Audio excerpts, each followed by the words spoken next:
자, 우리가 다음 성장 동력을 찾을 때 말이죠. 보통은 막 화려한 헤드라인을 쫓아가기 마련이잖아요. 그런데 사실 진짜 엄청난 기회는 바로 그 옆, 우리가 잘 보지 않는 그림자 속에 숨어 있을 때가 많습니다. 오늘 바로 그 숨겨진 보물을 한번 같이 찾아 나서 보시죠. 한번 생각해 보세요. 최첨단 기술의 상징인 AI 칩, 그리고 플랫폼 노동자를 위한 아주 특수한 금융 상품. 이 둘, 정말 아무 상관도 없어 보이는데 대체 무슨 공통점이 있다는 걸까요? 바로 이 질문에서부터 오늘 우리의 탐험이 시작됩니다. 네, 그 연결고리는 바로 깊이입니다. 이 두 가지 이야기 모두 우리가 흔히 보는 뉴스 헤드라인 한 겹만 딱 벗겨내면 비로소 보이는 거대한 성장의 숨겨진 세계를 대표하고 있거든요. 그래서 오늘은요, 먼저 AI의 진화 속으로 깊이 들어가 보고, 그 다음엔 금융계에서 벌어지는 조용한 혁명을 들여다볼 겁니다. 자, 그럼 첫 번째 숨겨진 세계로 한번 들어가 볼까요? 바로 AI의 새로운 골드러시입니다. 예전처럼 그냥 더 크게, 더 강력하게를 외치던 AI 붐은 이제 끝났습니다. 지금은 훨씬 더 정교하고 아주 집중적인 무언가로 진화하고 있거든요. AI 산업의 핵심적인 변화가 바로 이겁니다. 과거 AI 1.0 시대가 무조건 더 큰 모델을 만드는 규모의 경쟁이었다면 지금 우리가 맞이한 AI 2.0 시대의 핵심 키워드는 바로 효율성입니다. 더 똑똑하고 더 빠르면서도 비용은 오히려 더 적게 드는 AI. 이 경쟁이 지금 막 시작된 거죠.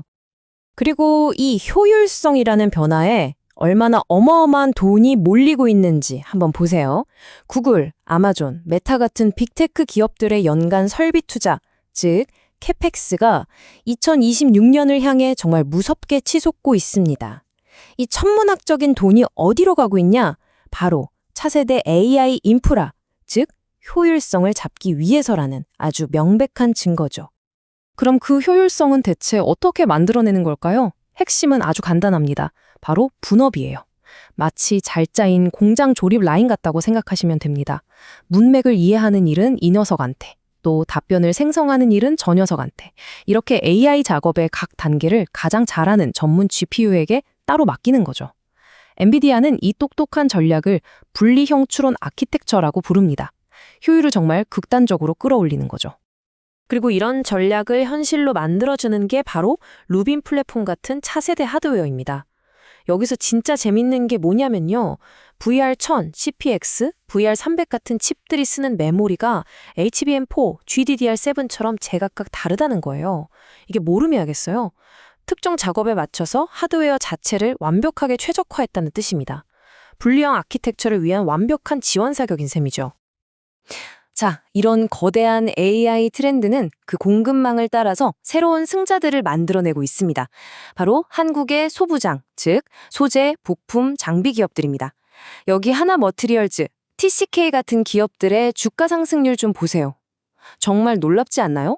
결국 AI의 이 효율성 경쟁이 이 전문 부품 제조사들에게는 그야말로 새로운 황금기를 열어주고 있는 겁니다.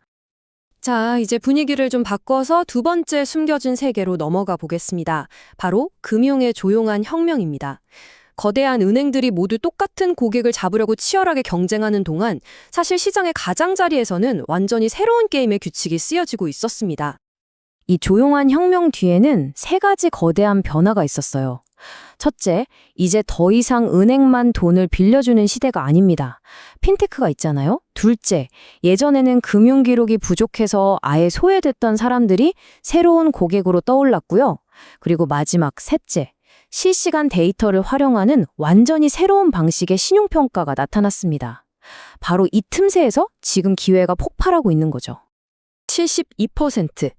이 숫자가 대체 뭘 의미할까요? 이건 바로 JB금융이 우리나라 외국인 신용대출 시장에서 차지하고 있는 정말 압도적인 점유율입니다. 남들이 다들 거들떠보지도 않던 시장을 끈질기게 파고든 결과가 바로 이 숫자입니다. 그럼 JB금융은 어떻게 성공했을까요? 그 전략을 보면요. 2016년에 남들보다 먼저 이 시장에 뛰어들었습니다. 그리고 6년이 넘는 시간 동안 독점적으로 데이터를 쌓아서 다른 누구도 따라올 수 없는 신용평가 모델을 만들었죠. 마지막으로 브라보 코리아라는 전용 앱으로 고객들을 완전히 꽉 잡았습니다. 데이터와 전문성, 이 두 가지로 아무도 넘볼 수 없는 자신들만의 성을 쌓은 겁니다.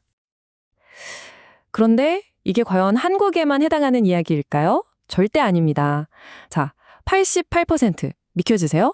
이게 아랍에미리트 인구 중에서 외국인이 차지하는 비율입니다. 외국인 대상 금융시장이 얼마나 거대한 글로벌 기회인지 이 숫자 하나가 모든 걸 말해주고 있죠? 자, 그럼 또 다른 틈새 시장을 한번 볼까요? 동남아시아 경제 활동 인구의 무려 30%, 배달 라이더나 차량 공유 기사 같은 우리가 기워커라고 부르는 플랫폼 노동자들입니다. 이분들 규모는 정말 엄청난데 기존 금융 시스템에서는 사실상 투명 인간 취급을 받아왔습니다. 그럼 이분들을 위한 해결책은 뭐였을까요? 바로 신용평가의 패러다임을 완전히 바꾸는 거였습니다. 과거의 고정된 월급이나 신용 기록이 아니라요. 그랩 같은 플랫폼에서 실시간으로 쌓이는 운행 기록, 매출 데이터, 고객 평점 같은 살아있는 데이터를 활용하는 거죠. 이게 그들의 실제 상환 능력을 훨씬 더 정확하게 보여주니까요. 그 결과가 어땠을까요? 정말 놀라웠습니다. 이 그래프가 그랩 파이낸셜 서비스의 폭발적인 매출 성장을 보여주는데요. 2022년 이후 연평균 성장률이 무려 82%에 달합니다. 소외됐던 시장을 제대로 공략했을 때 어떤 기적이 일어나는지 정말 완벽하게 보여주는 사례라고 할 수 있겠죠. 370억 달러, 우리 돈으로 환산하면 약 50조 원에 달하는 엄청난 숫자인데요. 이건 인투이트 같은 기업이 공략할 수 있는 중소기업 대출 시장의 잠재적 규모입니다. 우리가 발견한 또 하나의 거대한 틈새 시장인 셈이죠. 중소기업 대출의 혁신은 정말 뜻밖의 곳에서 나왔습니다. 바로 퀵복스 같은 회계 ERP 시스템이에요. 쉽게 말해서 기업의 모든 살림살이 데이터가 담겨 있는 곳이죠.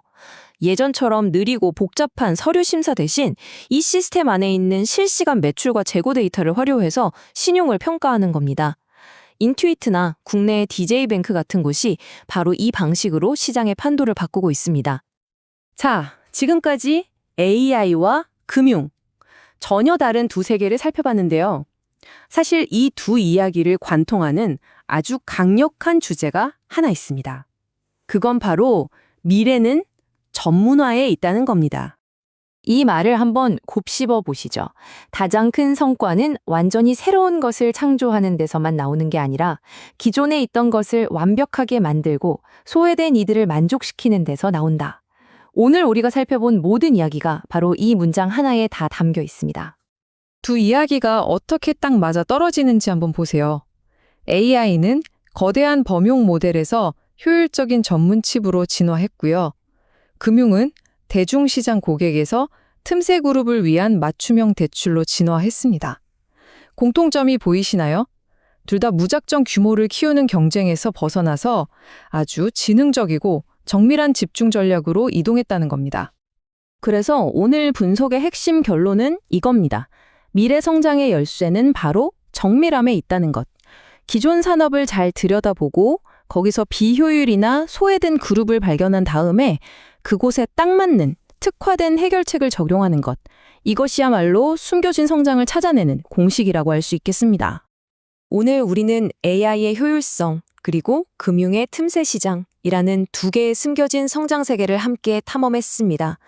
그렇다면 오늘 우리가 배운 이 전문화와 정밀함이라는 열쇠를 손에 쥐고 우리가 앞으로 발견하게 될 세 번째, 네 번째 세계는 과연 무엇이 될까요? 아마 그 답은 우리 주변, 가장 가까운 곳에 숨어 있을지도 모릅니다.